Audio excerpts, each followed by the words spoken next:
Hey, what's going on, guys? My name is Gabe, your resident Cave Dweller Lord, and today we're going to be going over the top 5 least practical heroes to use in Overwatch multiplayer. Now, what do I mean when I say least practical? Well, I don't mean these heroes aren't fun to play, because they are.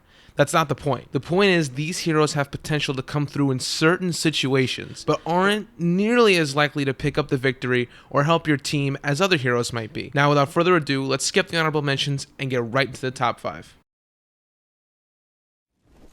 At number 5, we have McCree. While I'm personally a big fan of this hero, his rather rudimentary approach to combat in a shooter like Overwatch makes him more of a test of skill rather than a surefire choice for victory. His 6-shooter deals good damage and is fun to use, but nonetheless, it's a 6-shooter. I cannot begin to tell you how many times I've been cut down by a 76, a Tracer, a Reaper, etc. just because they have. While McCree can be good in short-range engagements, his overall usefulness is dulled out because of his lackluster abilities.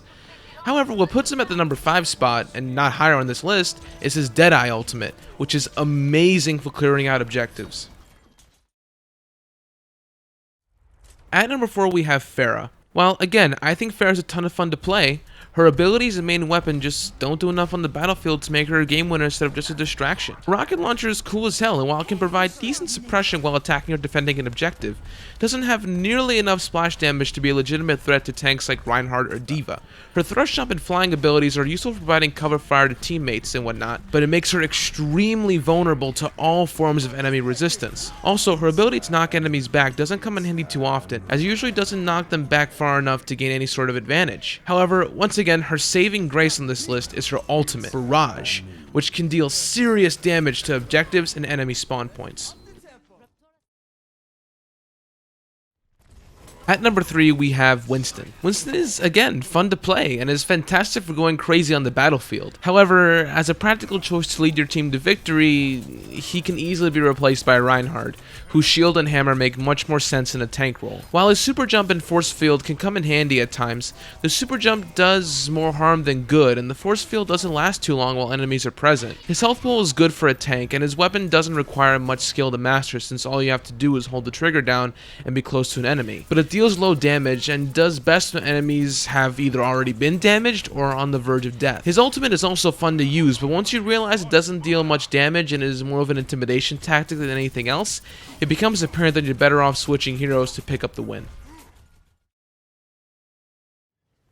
At number 2, we have Hanzo. While Hanzo can be a ton of fun with an experienced player behind the controller, his practicality is skewed because of his low health pool, abilities that barely work when they're needed the most, and most of all, his bow and arrow, which just doesn't fit the fast-paced combat of Overwatch. While his passive ability to climb walls is cool and helps you get into the small nooks and crannies in every map, it's hard to stay alive once you get noticed because of his health pool combined with a slow weapon. His ricochet arrow ability barely works in small areas with lots of enemies, and his recon arrow ability can come in handy, but also barely works when it's needed most. His ultimate, however, when used right, can kick some major ass and clear out entire groups of enemies with a single shot. While I definitely recommend trying out Hanzo, you should wait until you're more comfortable with snipers. Until then, play as Widowmaker.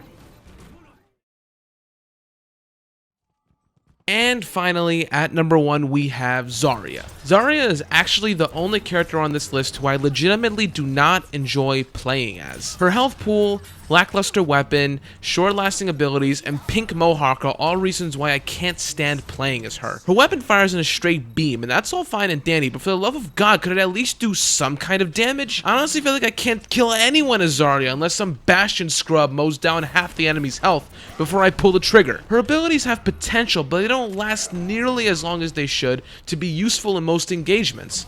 And considering the fact that Zarya is supposed to be a tank, she should be at the forefront of every engagement, making her a weak tank on top of already having weak abilities and a weak weapon. Her ultimate, however, is what puts her on the top of this list. A gravity pad that pulls enemies into it sounds like a pretty sweet deal, right?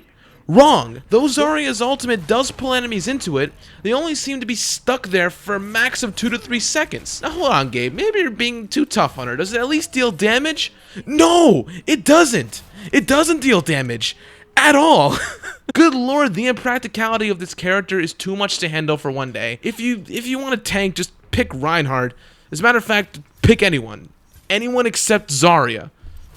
Good lord. And that was my list of the top 5 least practical heroes to use in Overwatch multiplayer. This was, of course, my subjective opinion, so feel free to comment below about who you feel are the least practical heroes to use. As always, thank you guys for watching. Like, favorite, subscribe, all that good stuff, and I'll catch you guys on the flip.